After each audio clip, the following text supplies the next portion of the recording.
Hamas has said that Hamas and Egyptian mediators have said that they were going ahead with talks in Egypt on securing a ceasefire in Gaza.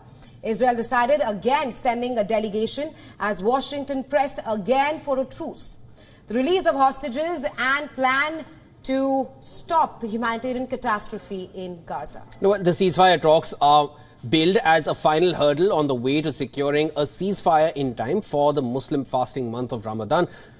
And here, of course, we're bringing you updates from the ongoing Israel-Hamas war. The ceasefire talks are billed as a final hurdle on the way to securing a ceasefire in time for the Muslim fasting month of Ramadan, as I mentioned earlier, which begins on Sunday. Israel has declined to comment publicly on the Cairo talks. Now, two Egyptian security sources said mediators were in touch with the Israelis, allowing negotiations to continue despite their absence. Now, a Palestinian source close to the talks said that the discussions remained uneasy, with Israel sticking to its demand for only a temporary truce to free the hostages. Well, Hamas is seeking assurances that the war would not start up again. The White House stated that a temporary ceasefire was extremely important to a hostage deal and urged Hamas to accept the terms currently on offer. In a sign of the strain between Washington and Israeli Prime Minister and Israel, of course, Prime Minister of Israel, Netanyahu's right-wing government, Vice President Kamala Harris on Monday hosted Benny Gantz. The administration said in a statement that Harris discussed the urgency of achieving a hostage deal and expressed deep concern about the humanitarian conditions in Gaza. Now, Gantz is a long-time Netanyahu rival who joined his war cabinet in a national unity pact at the war's start. Netanyahu has not been invited to Washington since returning to office a year ago. White House National Security spokesperson John Kirby said the U.S. still hoped to conclude a ceasefire for hostages deal by the start of Ramadan, but Hamas had not yet agreed. The proposal consists a truce of about 40 days, during which militants would free around 40 hostages in return for some 400 detainees from the Israeli jails. Israel would pull back from some areas, more aid would be allowed into Gaza, and residents would be permitted to return home.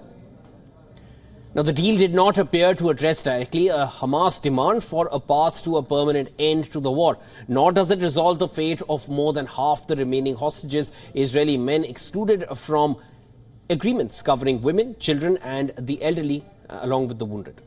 Israel says it will not end the war until Hamas is eradicated. Hamas says it will not free all its hostages without a deal that ends the war. The Egyptian security sources said mediators were trying to bridge the gap with guarantees to Hamas on future peace talks and to Israel on the safety of hostages. A Palestinian official close to the negotiations disputed the U.S. contention that Israel had agreed to the deal and Hamas was holding it up. The official told news agency Reuters that this apparently appeared aimed at deflecting blame from Israel should the talks collapse. The war erupted after Hamas fighters burst into Israel on October 7th, killing 1,200 people and abducting over 250 hostages. Well, according to the Israeli tallies, these are the numbers that I've just stated now. On Monday, a team of UN experts reported that there were reasonable grounds to believe that sexual violence, including rape and gang rape, occurred during the attacks on Israel. Since the 7th of October 2023, Israel has sealed off the Palestinian enclave, stormed most of its towns and pounded it from the skies. Palestinian authorities say more than 30,000 people have been confirmed killed, with thousands more left homeless. The United Nations says hundreds of thousands face famine here in the region. Israel recalled its envoy to the UN as tensions erupted over the handling of allegations of sexual assault by Hamas militants.